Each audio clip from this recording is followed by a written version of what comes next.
Welcome back to the playoffs for Season 2 of Retro Bowl featuring the Colorado Cougars. This could be a one-and-done episode for all I know, but we've made the playoffs. We put our losing streak aside. We're back on a 5-game winning streak. It was a tumultuous season. We won 8 in a row, then we lost 4 in a row. We're back on track with 5 wins. It's a very streaky occasion, I would say. But let's skip ahead in the playoffs. We are playing Boston for our first playoff matchup. We get a look there. Boston is 10-7, secured the second wildcard spot, so they are technically the 6th seed, and we are the 3 seed based on our finish. No first round bye this time, but that's all right. I'd like to have gotten our players the rest, but as I mentioned, after that losing skid, I was just happy to win the division and get into the playoffs altogether. We had a very strong division this year. Get the ball first, which was the theme of last episode as well. And McCain will take the first opening handoff of the playoffs for a gain of 5. Madison's covered deep. We're going out to Ficken to the side.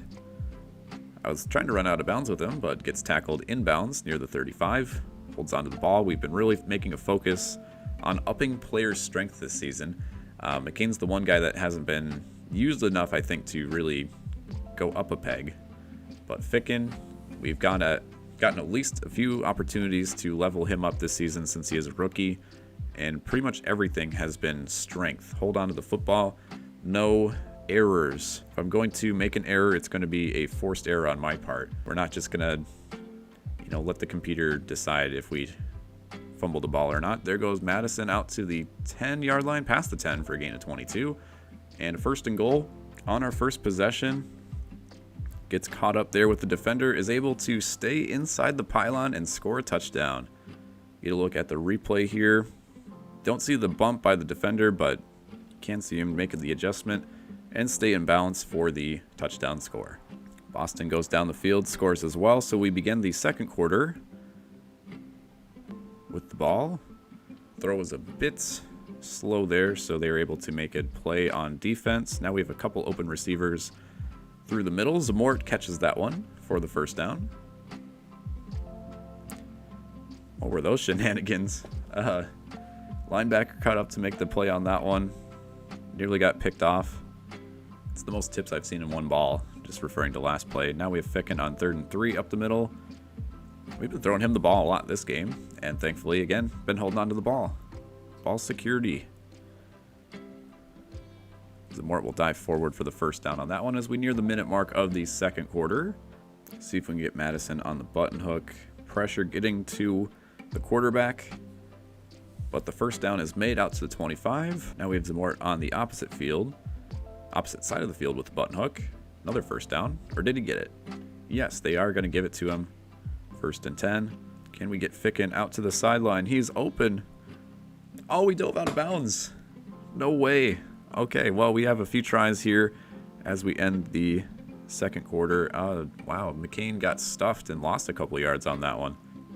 Change the play up and see if we can get him out to the side. There we go. I thought for sure Ficken scored that touchdown when he dove, but apparently we were just a pixel out of bounds. Would have been really sad if that was to end the half. I've had one of those before previously in this series. Boston with their opening drive gets a touchdown. It feels like a pattern's emerging here with our last few games.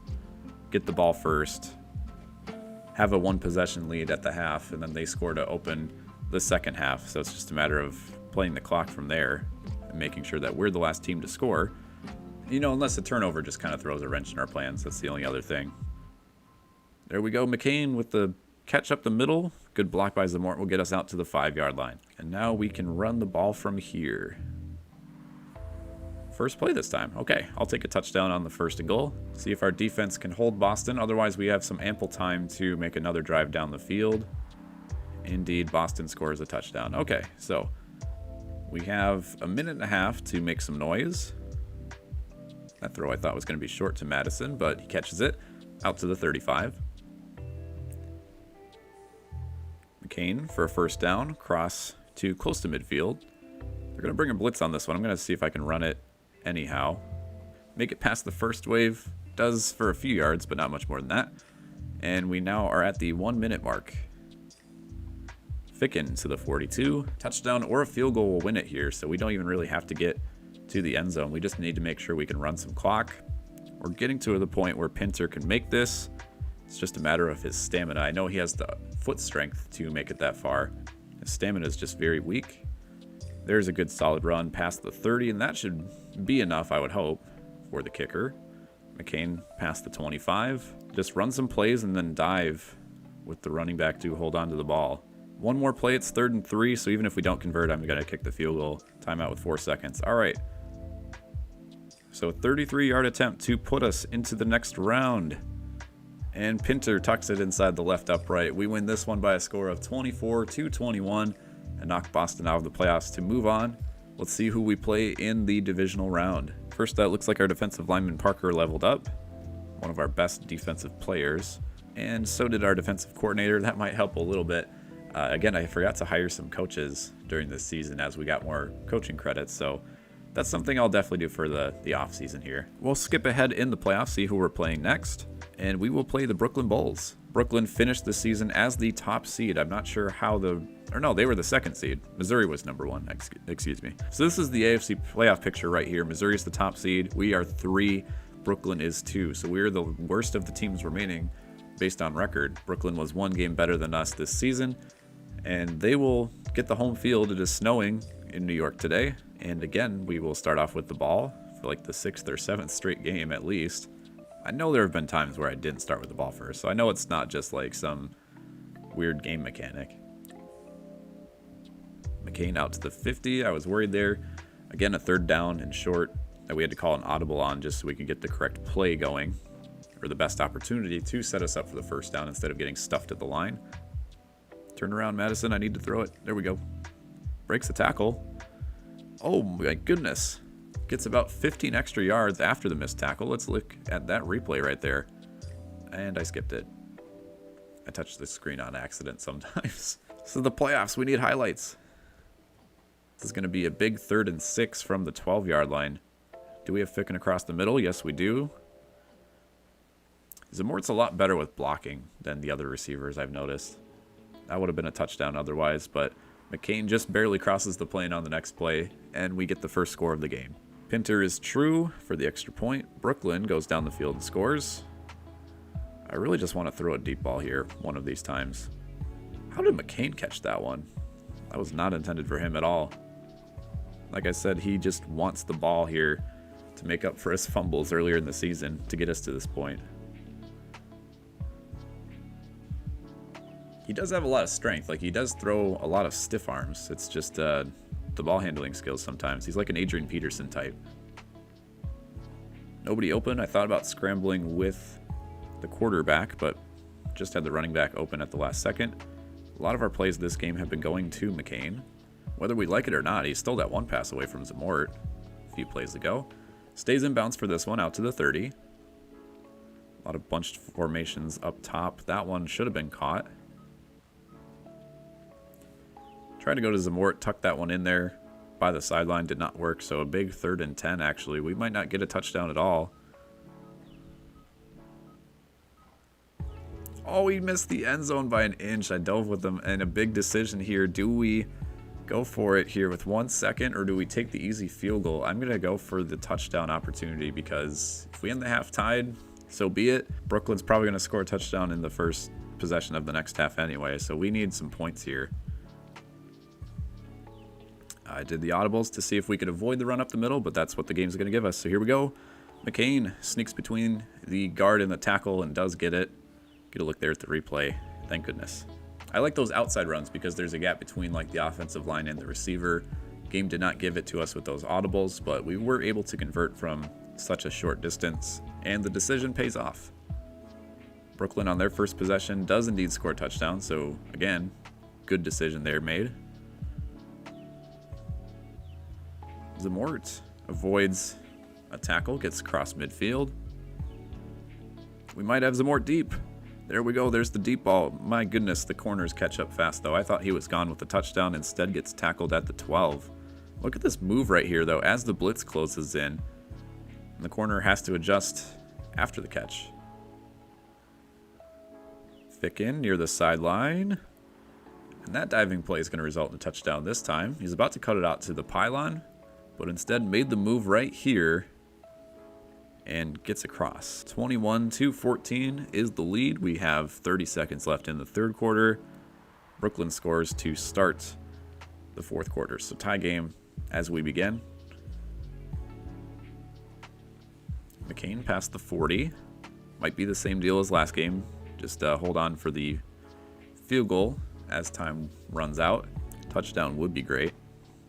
Would force Brooklyn to go further down the field, I suppose. 3rd and inches. We have some opening here on the left between the offensive line and the wide receiver, like I mentioned.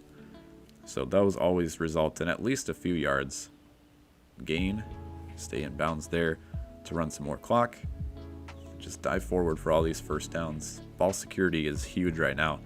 Otherwise, it may lead to being knocked out of the playoffs.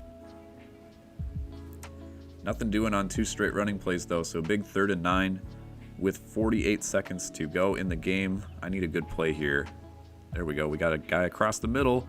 Zamort or McCain gets us across the 20 into good field goal range, and now we're just going to try and do some dive plays here.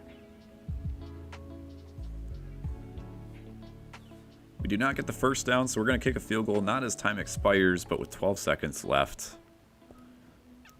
Pinter is true from a short distance, 25 yards, and now Brooklyn with 1 play after the kick return is not going to have enough time. And we move on to the next round, again by a score of 24-21. These games feel very scripted with just how they pan out. We get the ball first. It's a tie game. Until the end of the game, we just run some time and take the lead late without giving the other team time. But that's just part of like the reasoning behind the plays that we call. Like, we need to, run some clock just because we know our defense is going to let up a touchdown if given enough time on the other side. So we move on to the AFC Championship versus the 1 seed Missouri, who again finished 15-2 this season. They are the home team, and we will get the ball first again. If this is another 24-21 game, I swear to God.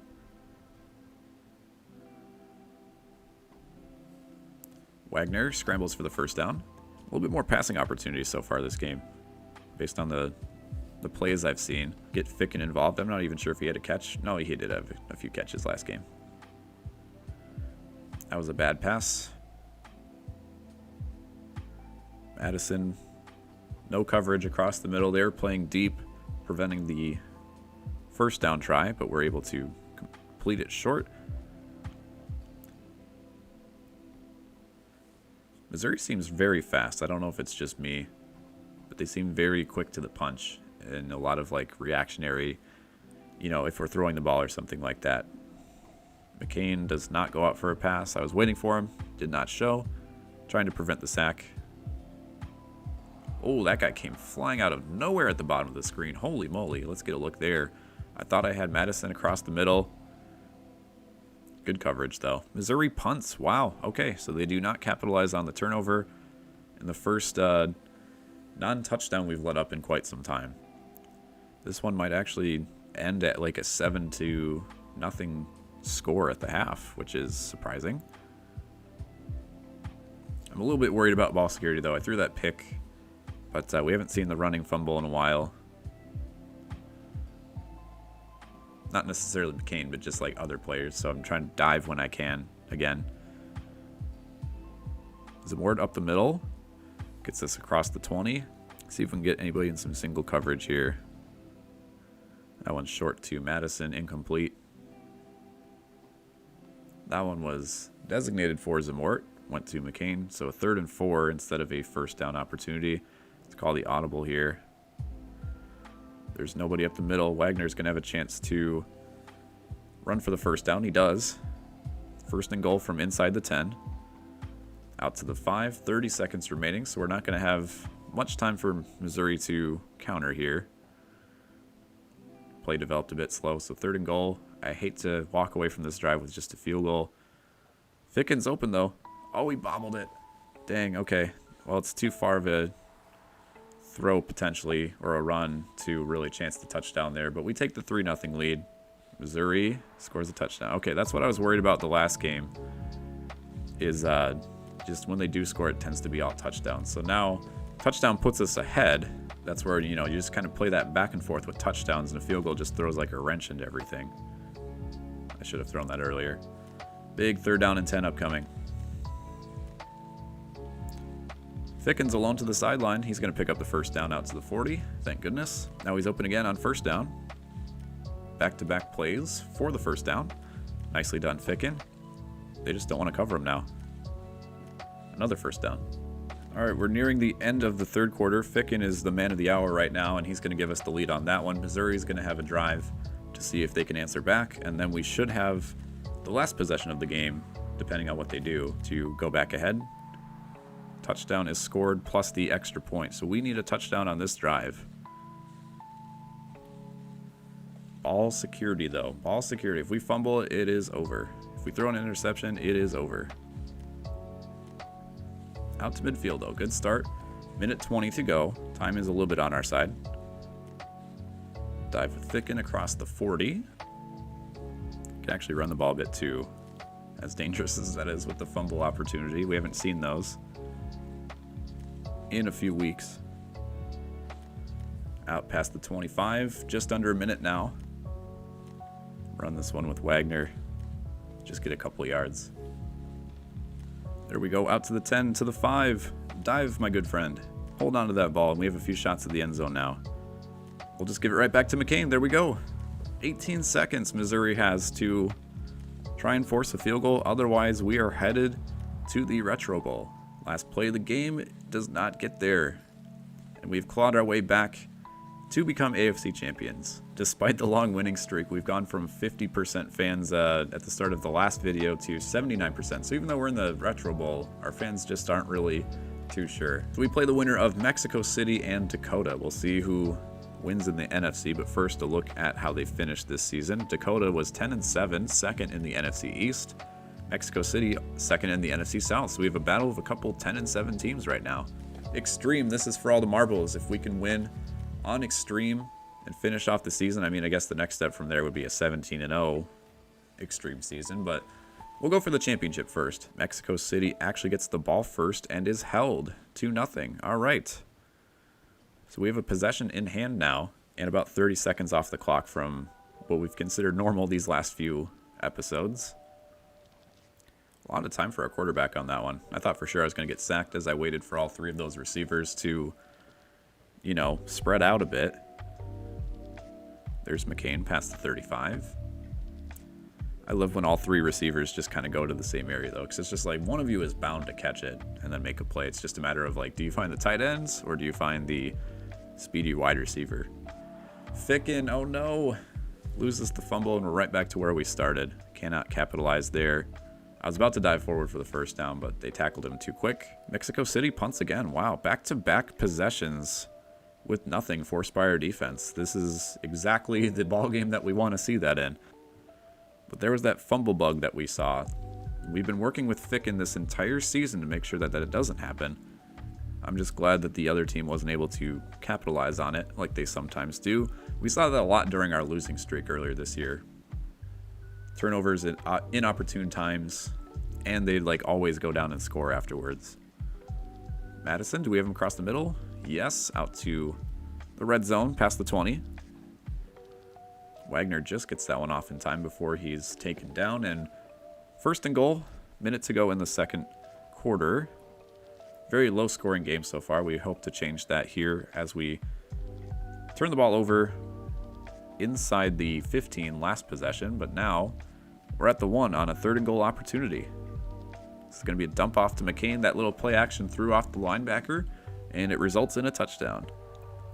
Will Mexico City have enough time to put some points on the board here? They do not. All right, so our defense gives up 0 points in the first half. We will take that, absolutely. And now we have a chance to go up 2 possessions for the first time in a while. We had 4 guys bunch up there. Just a lot of bunching so far this game. We're nearing the midway point of the third quarter. Across the 35 in Mexico City territory. I think a touchdown here effectively ends the game, though, because I'm not really sure if they'll get back-to-back possessions unless they convert on an onside kick. Our drives are just too slow and steady for that to occur as we near the end of the third quarter now. 2nd and 4, McCain breaks a tackle. Just gets past the line, and we'll have a first down. Not quite goal yet, though. We're at the 12. Even a field goal here is huge, so we just need to hold on to the ball. There's Ficken. Out to the side. Get him a touchdown catch to make up for his fumble earlier. And with 3 seconds left in the third quarter, we're looking good, 14-0. Mexico City drives down the field, scores, but do not get the onside. Incomplete on the first play is not what we want. We want to drive down the field and at least ran out of bounds too. Can't be doing that. All right, thankfully McCain just gets past the first down marker here to get us a new set of downs. And now we just need to run the ball and hold on to it for these last 30 seconds of the game. Even if we punt, I'm not sure if they'll be able to drive down the field either. I don't know why I'm doing a passing play. Scramble with Wagner, just run it to McCain. It's going to be a boring Super Bowl 14-7, but a win is a win. A title is a title. McCain out to the 25, and that's going to do it. Colorado wins a kind of lackluster Retro Bowl in all honesty, but 14-7 is your final score. We go back to back. Dynamic difficulty the first season, extreme the second season. We can afford some top tier coaching this season. That was the other difficulty that we ran into completely by my forgetfulness. There it is, your Retro Bowl champions. Full squad of 12 players. You look at the fan poll for the performance. Incredible work by Wagner and McCain. They didn't like our offensive line play. Interesting. Defense, a bunch of okay marks, but I didn't really expect anything higher than that, to be honest. Wagner for most valuable player, McCain offensive player of the year. Let's get a look at their stats. So Wagner threw for 4,300 yards, 41 touchdowns, 9 picks. He also ran for 200 yards and 4 touchdowns. McCain went for 1,200 yards on the ground and just short of 1,000 receiving. So yeah, pretty much 2,200 total yards. And we also have, let's see, 13 receiving touchdowns, 30 total touchdowns. Ficken in his rookie season, over 1,000 yards receiving, 11 touchdowns, but he did have 4 fumbles. And now we can assess our team here in the offseason, see if we want to improve on the defense primarily. Lodge is the main person to look at here. Only 3.5 star potential, 2 stars at the moment. The thing is, the more defensive players you have, the more chances of like the roll game mechanic, I suppose, where it like picks a random player to rely upon to make a defensive stop. Also, they don't perform as well. As you can kind of see, Lodge is unhappy right now because the more defensive players you have, the less opportunities they get to get tackles and sacks and interceptions, which, you know, if they don't get that kind of stuff, their morale goes down, their player development doesn't hit as high. So based on everything I just mentioned, it almost like hinders you to have more defensive players, more chances of a roll for your non-5-star players, but also less opportunities to make plays. So we'll see who we can get here in the off season. We might also be able to purchase a free agent. So we'll see what we can get with the draft. Let's go to the staff hires. We have a few 3- and 4-star people. Ooh, this one, scout 3 extra players during the draft. I will hire you. I guess you could have hired a coach for 2 years anyway.